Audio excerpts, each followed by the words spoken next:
Selamat siang semuanya. Kali ini kita masuk ke perkuliahan kelima mata kuliah analisis keputusan.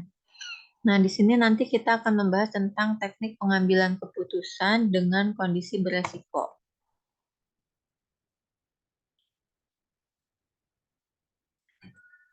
Nanti isi dari materinya adalah terkait metode minimax dan maximin, kemudian maximax, minimax regret, metode Hurwitz, dan nilai harapan. Pertama, kita akan belajar dulu tentang konsep dasarnya. Jadi, kita mulai ya. Proses pengambilan keputusan seringkali terjadi ketidakpastian. Mengapa demikian? Karena kita tidak tahu dengan pasti apa yang akan terjadi pada periode selanjutnya atau di masa yang akan datang. Contoh kasus. Sebuah industri berencana untuk mengevaluasi kinerjanya agar dapat memutuskan langkah apa yang akan dipilih untuk keberlangsungan perusahaan. Kejadian yang mungkin terjadi di masa datang adalah ekonomi bagus atau ekonomi buruk. Perusahaan harus menentukan di antara beberapa alternatif sebagai berikut. Memperluas perusahaan atau status quo, atau tidak melakukan apa-apa, atau menjual perusahaan. Oleh karena itu, diperlukan sebuah studi untuk dapat menghitung secara kuantitatif dan ilmiah keputusan apa yang harus diambil. Nah, pada tabel ini kita dapat melihat secara gambaran menyeluruhnya terkait alternatif keputusannya, kemudian payoff atau bayaran atau imbal hasil dari alternatif keputusan yang mereka lakukan.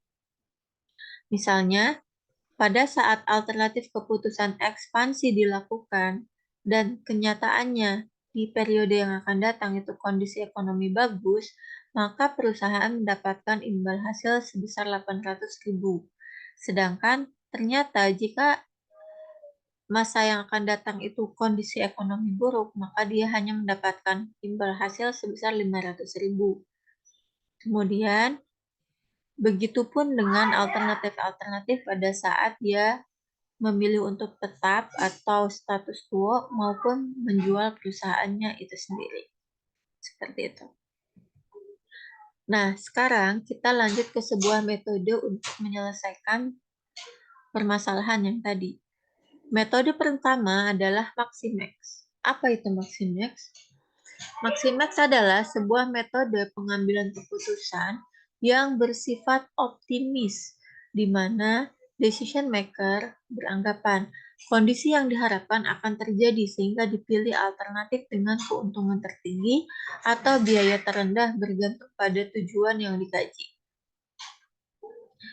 Nah, di sini persamaannya jika kita lihat adalah PJ atau payoff dari alternatif keputusan yang akan diambil pada alternatif PJ sama dengan fungsi dari maksimum nilai fungsi P maksimum PI atau payoff maksimum dari state of nature I. Kita langsung ke kita langsung lihat ke contoh aja. Jadi kan tadi ada studi case yang telah dibahas sebelumnya dengan gambaran pada tabel seperti ini. Nah, sekarang decision maker itu akan menentukan alternatif mana yang akan dia pilih. Pada metode ini, seorang decision maker, dia adalah seorang yang optimis bahwa dia menganggap kondisi pada periode selanjutnya ekonomi akan bagus. Dan dia tidak ingin mengambil atau melepaskan kesempatan untuk dapat memperoleh keuntungan sebesar-besarnya. Karena dia beranggapan bahwa kondisi ekonomi akan bagus, maka tentunya dia hanya akan memilih pada kolom ini. Dia akan melakukan ekspansi dengan keuntungan 800.000 atau tetap 1.300.000 atau dijual 320.000. Nah, jika kita melihat pada kolom ini, tentunya keputusan yang akan diambil oleh seorang decision maker adalah tetap, yang mana dia estimasi keuntungan atau payoff atau imbal hasil yang akan diperoleh adalah 1.300.000. Karena ini dalam ribuan rupiah, maka 1,3 miliar. Seperti itu. Sekarang kita masuk ke metode kedua. Metode kedua dinamakan dengan metode maksimis. Seorang decision maker adalah seorang yang pesimis, jadi berkebalikan dengan metode sebelumnya. Metode maksimis di sini, seorang decision maker pesimis dan beranggapan bahwa lebih baik kita prepare for the worst. Jadi, lebih baik kita berjaga-jaga untuk kejadian buruk yang akan terjadi pada periode yang akan datang. Sehingga alternatif yang dipilih adalah alternatif terbaik di kondisi terburuk. Dengan persamaan PJ sama dengan F maksimum F, P minimum I. Contoh, ini merupakan tabel contoh seperti sebelumnya, namun hasilnya akan berbeda, di mana seorang decision maker di sini adalah seorang yang pesimis. Jadi kita hanya fokus pada kondisi ekonomi buruk saja, karena beranggapan periode masa yang akan datang adalah ekonomi buruk. Nah, dari kondisi ekonomi buruk di sini, kita lihat yang paling menguntungkan perusahaan yang mana. Tentunya adalah ekspansi dengan nilai imbal hasil sebesar 500.000. Seperti itu. Jadi kita memilih alternatif ekspansi. Oke, metode ketiga. Metode ketiga sebetulnya sama-sama seorang decision maker yang pesimis. Jadi pada minimax regret di sini, dia mensimulasikan kerugian yang akan didapat jika tidak memilih alternatif yang paling menguntungkan. Nah, jika diformulasikan, rumusnya adalah sebagai berikut. RJ sama dengan min max P maksimum IJ minus PIJ. Kita lihat contohnya. Pada contoh, ini contohnya adalah kasus yang sebelumnya kita bahas juga. Nah, di sini pada kondisi ekonomi bagus, kita beranggapan bahwa sebentar. Jadi pada contoh di atas dapat kita lihat jika decision maker akan memilih alternatif terbaik baik pada kondisi ekonomi bagus dan ekonomi buruk. Jadi dipilih dulu nilai yang merupakan payoff terbesar. Kalau di kolom sini itu adalah 1,3, kalau di sini adalah 500.000. Kemudian nilai terbaik tersebut dikurangi dengan nilai payoff pada alternatif di kondisi ini. Tadi kan di kolom sebelumnya dijelaskan bahwa pada saat kita memilih alternatif keputusan ekspansi pada kondisi ekonomi bagus, kita akan mendapatkan nilai imbal hasil 800.000. Nah, tadi yang 1,3 dikurangi 800, yang ini 1,3 dikurangi 1,3, 1,3 dikurangi 320, dan seterusnya. Nah, kalau yang ini 500.000 adalah nilai maksimum pada kondisi ekonomi buruk, kemudian dikurangi dengan nilai payoff masing-masing alternatif pada kondisi ekonomi buruk ini. Nah, ini merupakan menunjukkan regret, nilai regret atau kekecewaan jika alternatif-alternatif terbaik tidak terpilih. Jadi pada saat alternatif terbaik tidak terpilih untuk ekspansi kondisi ekonomi bagus, tentunya kita akan mengalami kerugian sebesar 500.000 misalnya, dan seterusnya. Nah, setelah itu baru kita memilih untuk alternatif keputusan ekspansi nih. Dipilih adalah kondisi di mana kerugian terbesar ada, yaitu 500.000. Kemudian kondisi tetap 650.000 dan kondisi dijual adalah 980.000. Nah, setelah kita menentukan kerugian terbesar dari masing-masing row di sini, selanjutnya kita menentukan nilai minimum yang kita harapkan untuk tidak terjadi. Jadi tentunya kerugian seminimal mungkin yang diharapkan. Oleh sebab itu, kondisi yang akan kita pilih adalah yang memiliki nilai terendah yaitu ekspansi sebesar 500.000. Seperti itu. Selanjutnya, metode selanjutnya adalah metode Hurwitz. Metode ini menerapkan pembobotan untuk masing-masing kondisi yang mungkin terjadi di masa yang akan datang. Pembobotan ini berdasarkan pada data probabilitas hasil eksperimen yang dilakukan terkait kemungkinan untuk setiap kondisi yang akan terjadi. Sebagai contoh, ekonomi bagus memiliki probabilitas terjadi sebesar 0,3, sedangkan ekonomi buruk memiliki probabilitas 0,7. Probabilitas ini seperti yang disebutkan sebelumnya berdasarkan dari hasil eksperimen. Nah, jika kita gambarkan dapat dilihat sebagai berikut, seperti ini. Nah, gimana caranya kita menggunakan solusi Hurwitz? Caranya adalah 800.000 dikali 0,3 ditambah 500.000 dikali 0,7 sehingga kita mendapatkan hasil sebesar 590.000. Sedangkan untuk tetap, 1,3 juta dikali 0,3 dikurangi 150.000 dikali 0,7 mendapatkan nilai 285.000.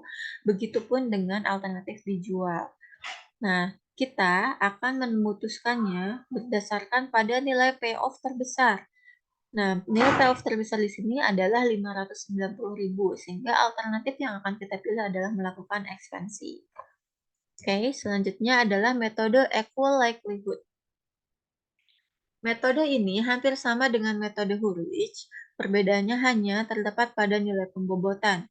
Jika probabilitas tidak diketahui, maka diasumsikan bahwa probabilitasnya adalah sama, yang mana sama-sama 0,5 jika kondisi yang akan terjadi adalah 2 pilihannya. Jika 3 berarti pembobotannya adalah 0,33, 0,33, dan 0,33. Perhitungannya sama dengan metode Hurwitz. Maaf, harusnya ini solusi equal likelihood. Nah, hasilnya seperti ini. Sama halnya dengan metode Hurwitz, alternatif yang akan kita pilih adalah alternatif yang memiliki nilai payoff yang terbesar, yaitu 650.000, sehingga hasilnya adalah kita harus memilih metode alternatif ekspansi. Selanjutnya, tadi kan kita sudah belajar tentang metode-metode yang akan digunakan dalam proses pengambilan keputusan secara ilmiah yang mana prosesnya itu terukur dan dapat dipertanggungjawabkan. Nah, kemudian kita akan belajar sekarang tentang diagram keputusan. Dalam proses pengambilan keputusan, kita akan dihadapkan dengan beberapa alternatif serta probabilitas kejadian-kejadian yang terjadi di masa yang akan datang, dampak dari hasil di setiap alternatif keputusan yang ada. Oleh karena itu, untuk memudahkan kita dalam menggambarkan kronologi setiap hubungan antara alternatif-alternatif, serta probabilitas kejadian-kejadian yang mungkin terjadi, maka perlu dibuatkan sebuah diagram keputusan, agar kita dapat melihat penggambaran secara lebih mudah dan sederhana. Nah, dalam diagram keputusan ada simbol-simbol, yang mana simbol kotak di sini menggambarkan simpul keputusan, yang mana di situ kita harus melakukan pengambilan keputusan antara dua atau lebih alternatif. Yang kedua adalah simpul kejadian tak pasti, adalah simpul lingkaran ini. Jadi kejadian-kejadian tidak pasti akan disimpulkan sebagai bentuk simbol lingkaran. Nah, garis ini adalah penghubung antara simpul. Dalam membuat diagram keputusan, kita pertama perlu menentukan terlebih dahulu nilai hasil untuk setiap rangkaian alternatif keputusan yang dicantumkan di ujung akhir setiap cabang, misal dalam bentuk keuntungan, kerugian, kecepatan, dan lain sebagainya. Ini contohnya ya. Sebagai contoh, pada saat seseorang akan memutuskan dia akan makan siang di mana. Apakah dia harus berjalan ke arah kiri, yang mana di arah kiri tersebut ada dua rumah makan, ada rumah makan Jawa dan rumah makan Makassar. Atau dia harus pergi ke arah kanan, yang mana di arah kanan ini dia akan menemukan rumah makan Sunda dan rumah makan Padang. Nah, kemudian dia memiliki keraguan-raguan untuk memutuskan mana keputusan harus dia ambil. Kemudian setelah si analis menanyakan lebih mendalam apa yang dia cari, kriteria apa yang dia butuhkan, ternyata menurut orang tersebut dia membutuhkan rumah makan yang memiliki kecepatan saji terbaik. Oleh karena itu, dibuatlah sebuah kriteria penilaian berupa kecepatan saji dengan skala penilaian 1-5, di mana 1 adalah nilai terburuk dan 5 adalah nilai terbaik atau tercepat. Nah, kemudian diberikan penilaian rumah makan Jawa adalah 4, nilainya Makassar 3, Sunda 2, dan Padang 5.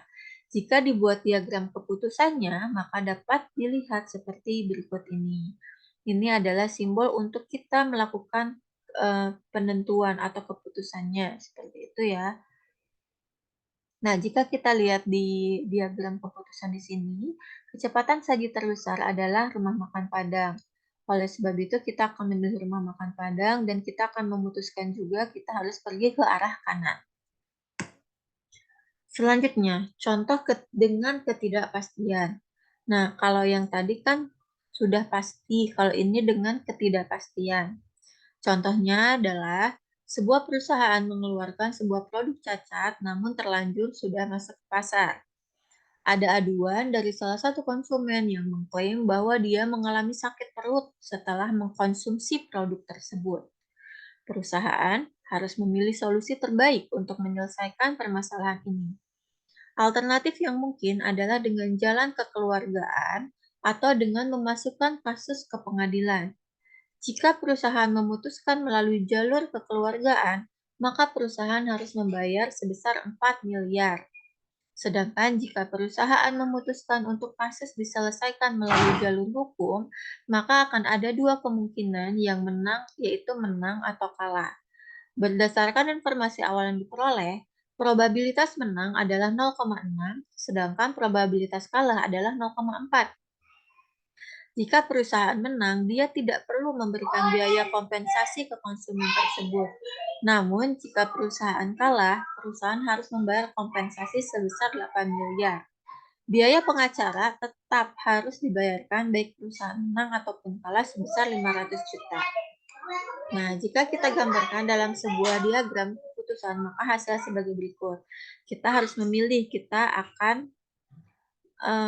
permasalahan tersebut, kita harus pilih apakah kita ajukan ke pengadilan atau kita damai saja dengan kita memberikan uang 4 miliar kepada konsumen tersebut. Jika kita memasukkan kasusnya ke pengadilan, kita harus pertama bayar 500 juta untuk si pengacara, kemudian ada probabilitasnya yang menang yaitu sebesar 0,6, dia harus tidak membayar apa-apa, atau pada saat kalah dengan probabilitas 0,4 dia harus membayar lebih besar yaitu sebesar 8 miliar. Seperti itu. Nah, ini contoh lain pada kasus perluasan perusahaan minyak goreng. Dikarenakan kondisi penurunan penjualan, perusahaan perlu menentukan keputusan pada perusahaannya dengan skema berikut. Nah, ini. Jadi ada alternatif keputusan yaitu A. Subkontrak, B. Fasilitas baru, C. Tidak melakukan apa-apa. Probabilitas kondisi yang akan terjadi pada masa yang akan datang adalah rendah 0,1, sedang 0,5, dan tinggi 0,4. Dan ini adalah payoff yang harus yang imbal hasil yang harus ditanggung oleh perusahaan atau didapatkan oleh perusahaan. Jika kita buat, maka kita akan pertama kita tentukan dulu keputusannya di sini dengan simbol kotak. Nah, pilihannya ada 3 alternatif, alternatif A, B, dan C. Pada saat kita memilih alternatif A, ada 3 kondisi yang mungkin terjadi dengan probabilitas seperti berikut. Mungkin permintaan tinggi, probabilitasnya 0,4. Mungkin permintaan sedang 0,5, mungkin permintaan rendah 0,1 dengan keuntungan-keuntungan seperti berikut. Begitupun dengan alternatif B dan juga alternatif C. Oke, selanjutnya adalah gimana sih caranya melakukan perhitungan nilai rekomendasi dan keputusan. Nah, tadi kan kita sudah membuat pohon keputusan. Sekarang gimana sih caranya menghitung secara keseluruhan nilai expected value untuk bisa menentukan alternatif mana yang terbaik. Nih, expected value X sigma I sama dengan 1 sampai ke N P XI kali XI. Contoh ya, kan tadi ini kita udah punya diagram pohon seperti ini. Hitungnya seperti apa sih? Hitungnya adalah 90 dikali 0,4 ditambah 50 kali 0,5 ditambah 10 kali 0,1. Ini adalah nilai expected value dari alternatif A. Begitupun dengan B dan C. Kemudian baru kita bandingkan expected value alternatif A, B, dan C, mana yang mungkin nilai paling besar. Di sini dapat kita lihat bahwa expected value alternatif B lebih besar, sehingga kita akan memilih alternatif B. Seperti itu ya. Selanjutnya, kita akan belajar tentang nilai harapan. Pada seorang analis atau decision maker akan melakukan pengambilan keputusan, terkadang dihadapkan dengan sebuah pilihan. Apakah dia akan menyewa seorang konsultan untuk dapat mendapatkan informasi yang valid atau sempurna, atau dapat melakukan eksperimen sendiri. Caranya adalah nilai ekspektasi bila informasi sempurna dapat diperoleh dikurangi nilai ekspektasi dari alternatif tanpa informasi tambahan. Contoh ya, ini ada kondisinya seperti ini, seperti contoh-contoh sebelumnya, tabelnya. Kemudian kita hitung. Pada saat informasi sempurna, tentunya kita akan selalu mendapatkan keuntungan terbesar, baik itu kondisi bagus maupun kondisi buruk. Sehingga nilainya adalah 1,3 juta dikali 0,7 ditambah 500.000 dikali 0,3 sama dengan 1.060.000. Sedangkan pada saat kita tidak mendapatkan informasi apa-apa, perhitungannya kan seperti biasa ya. 800.000 kali 0,7 tambah 500.000 kali 0,3 dan seterusnya. Kemudian kita pilih alternatif terbaik. Ternyata alternatif terbaiknya adalah yang tetap status quo sebesar 865.000. Nah, kemudian kita bandingkan nih pada saat kita meng-hire seorang konsultan untuk mendapatkan informasi sempurna dibandingkan dengan kita tidak meng-hire adalah 1.060.000 ini dikurangi 865.000 yaitu 195.000. Jadi pada saat kita akan meng-hire seorang konsultan, kalau harga si konsultannya itu kurang dari 195.000 masih worth it untuk kita membeli informasi tersebut. Tapi jika tidak, lebih baik kita melakukan eksperimen sendiri. Begitu perkuliahan hari ini. Nanti bisa kalian baca secara detail buku referensi saya di sini. Saya kira cukup sekian hari ini untuk perkuliahan kali ini. Semoga kalian bisa paham perkuliahan kelima ini dan jika ada pertanyaan silahkan ditanyakan di forum. Assalamualaikum warahmatullahi wabarakatuh.